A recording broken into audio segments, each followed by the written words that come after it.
Hola a todos y bienvenidos a la primera clase de este año de lenguaje.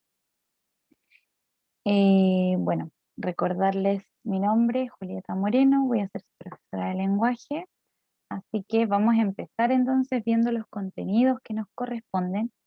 Como habíamos conversado, este primer trimestre vamos a ver los contenidos del año anterior, del nivel 1 y el nivel 2 que quedaron al final. Y en este caso correspondería entonces la unidad cero y los medios de comunicación. Ahí. Entonces, primero, los medios de comunicación, ¿cómo podemos entenderlos? Como el canal para la transmisión de información. Es decir, cómo yo puedo comunicar algo, puedo traspasar información de un lugar a otro, ya sea de forma masiva, es decir, por medio de la televisión, la prensa o la radio, es decir, que está enfocado a masas.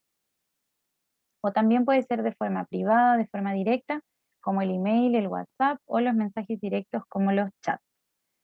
Entonces, ¿cuál otro conocen ustedes y cuál creen es el que más utilizan a diario? Para que se lo pregunten. Quizá el que más utilizan es el WhatsApp para comunicarse diariamente o el diario o la televisión. ¿A cuál es el que más recurren para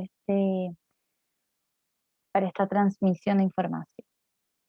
Y bueno, en esta presentación nos vamos a enfocar en algunos textos no literarios que se utilizan en estos medios de comunicación. Aquí tenemos la tabla de contenidos, sin embargo no vamos a ver todos estos contenidos en esta clase, sino que nos vamos a enfocar en los dos primeros que son hecho y opinión y columnas de opinión. El tercer contenido, para que ya lo vayan conociendo, son las cartas, el cuarto son las noticias y el quinto los textos publicitarios. Esto lo vamos a ver unas clases más adelante. Entonces, primero, hecho y opinión. A veces cuesta diferenciar un poco estos conceptos porque hay veces en que se encuentran muy cercanos, no tenemos las suficientes herramientas para identificar cuándo estamos hablando de un hecho y cuándo estamos hablando de una opinión, pero para no crear confusiones vamos a leer entonces los conceptos. Primero, por hecho, vamos a entender aquello que ya ha sucedido de un modo determinado y comprobable. Por lo tanto, para los observadores o conocedores del mismo, resulta indiscutible, es decir, algo que sucedió, que es así y que yo no puedo discutir, o sea, quizás sí puedo discutirlo, pero no tiene mucho sentido porque es algo que no puedo cambiar. Y bueno, el hecho siempre va a ser objetivo, es decir, cuando yo hablo de un hecho tengo que hablar con eh, algo real, algo determinado. No puedo dar mi opinión cuando hablo de un hecho. Ahora, si lo que yo quiero es dar mi opinión sobre este hecho, es porque estoy expresando desde mi sentir o desde lo que yo pienso, ya personal, mío. Es su verdad, es decir, o mi verdad, frente a la cual otro individuo puede estar de acuerdo o no. Es decir, yo puedo presentar mi opinión, lo que yo creo, pero alguien puede estar de acuerdo o no, porque no es un hecho, no es un hecho objetivo, sino que es subjetivo y es acorde a lo que yo creo. Entonces, por lo tanto, es discutible, porque no es comprobable como el hecho. Entonces, ¿cómo reconocemos un hecho y una opinión? Primero tenemos la verificabilidad. Es decir, que un hecho es totalmente verificable. Puedo comprobar con exactitud lo que ocurrió. En cambio, el carácter subjetivo de una opinión hace que no sea posible verificarlo. Es decir, no puedo verificar una opinión porque es una opinión, es algo subjetivo. En cambio, un hecho sí lo puedo comprobar. Tenemos también la veracidad, es decir, como un hecho es comprobable, esto quiere decir que es verdad, es decir, que es veraz, ¿ya? Es un sinónimo de verdad, veraz. Los hechos difícilmente pueden falsear. No puedo falsear un hecho porque es algo real, algo que pasó. Por el contrario, una opinión puede falsearse con facilidad, dado que no está sustentada en elementos verificables. No puedo verificar la veracidad de, de una opinión. Y por último, las consecuencias. Todos los hechos conllevan una serie de implicaciones. Por eso es que son considerados trascendentes. Es decir, cuando pasa algo, cuando ocurre un hecho, este hecho tiene ciertas consecuencias. En cambio, las opiniones pueden o no ser trascendentes en este punto. El nivel de trascendencia dependerá del interlocutor y del contexto en el que sea emitida dicha opinión. Es decir, el hecho siempre va a tener una consecuencia, sin embargo, una opinión no necesariamente tiene una consecuencia porque es simplemente una opinión, simplemente es algo que alguien piensa sobre algo. Entonces, ahora vamos a ver algunos ejemplos para que pongamos a prueba lo que estuvimos conversando entonces entre las diferencias entre hecho y opinión. El solsticio de verano es el 21 de junio. A ver, pensamos, ¿esta es una opinión o un hecho? ¿Es algo real o es lo que yo creo sobre algo? Es un hecho, exacto, porque es algo que yo no puedo cambiar, es una fecha. Una fecha al comienzo del verano, etcétera, etcétera. No puedo cambiarlo, por más que quiera. Y la temperatura del mar, uy, está agradable para darse un baño, es una opinión. ¿Por qué? Porque tiene la palabra agradable, nos ayuda a saber que es la percepción sobre algo y que no es la verdad. ¿Ya? Si yo dijera, el mar está a tal temperatura, es un hecho porque es algo exacto que estoy diciendo. En cambio, yo estoy diciendo que es agradable, por lo tanto, es mi opinión. El siguiente dice, el 15 de abril ocurrió un incendio en la Catedral de Notre Dame en París. Esto es claramente un hecho que lo vimos por las noticias y todo.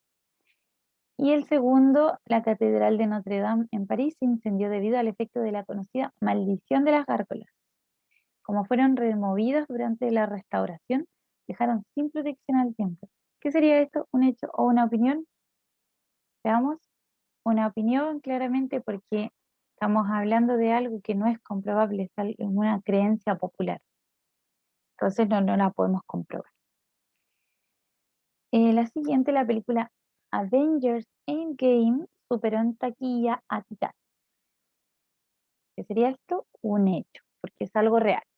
Quizá a mí me gusta más Titanic que Avengers, eso ya es subjetivo, pero lo que es real es que lo superó en taquilla, es decir, que fue más popular y recaudó más dinero, etcétera.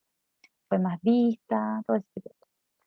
Bueno, leer el libro antes y después ver la película es siempre la mejor decisión, aunque yo crea firmemente en esto, es una opinión solamente, porque no es un hecho, es relativo.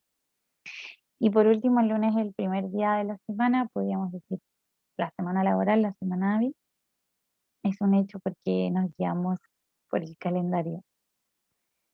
En fin, ahora vamos a ver entonces en nuestro segundo punto, las columnas de opinión.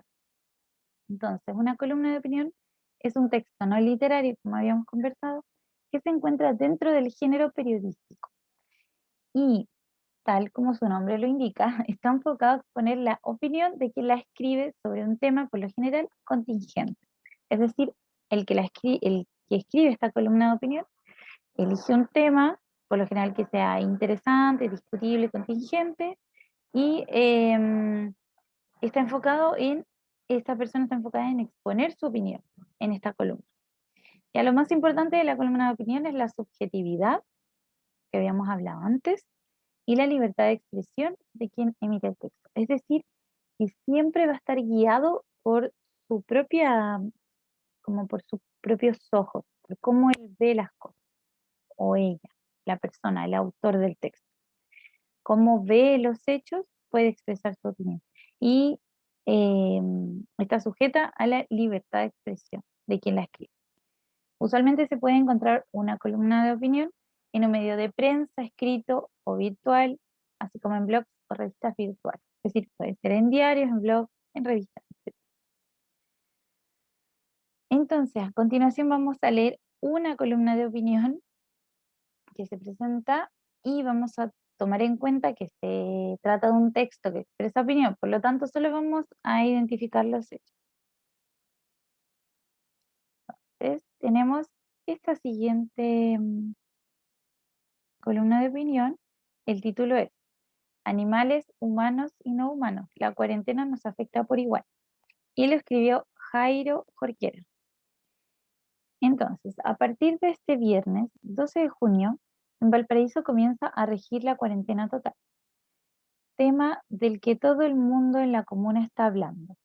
Pero dentro de lo que se habla, poco se ha hablado de lo que ocurre con los animales, en especial con aquellos llamados comunitarios, que no tienen dueño conocido, pero son del barrio. Distintas personas de la comunidad les alimentan, les proporcionan agua, abrigo y hasta les hacen casa, pero viven en la calle, estos animalitos. O aquellos animales simplemente abandonados que subsisten de lo que logran encontrar o de lo que las personas con un gran corazón les dan. En Valparaíso tenemos una gran población de este tipo de animales, sobre todo gatos y perros. Hay una fotito que estaba en la columna de opinión. Como animalista, veo gran preocupación,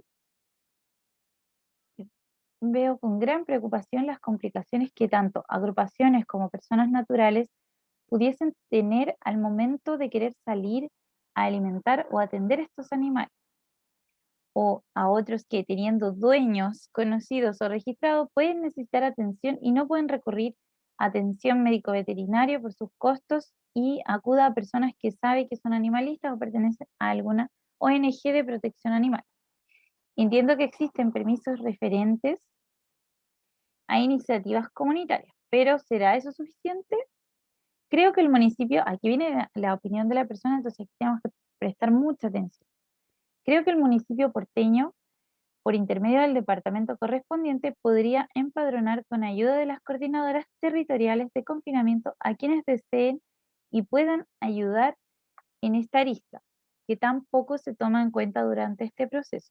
Comprendo absolutamente que los esfuerzos están enfocados en cosas que para una mayoría pueden ser de mayor importancia, pero no podemos olvidar que nuestros territorios y barrios los compartimos con otros seres, que sin mucho pedir a cambio nos brindan amor, compañía y en muchos casos seguridad.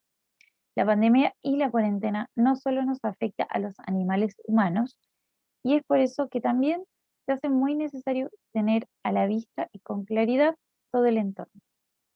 A mí me parece muy interesante lo que plantea, así que les vamos a dejar como actividad, entonces, vamos a dejar la actividad de reconocer cuáles son los hechos que plantea aquí en este texto la persona. Muy bien.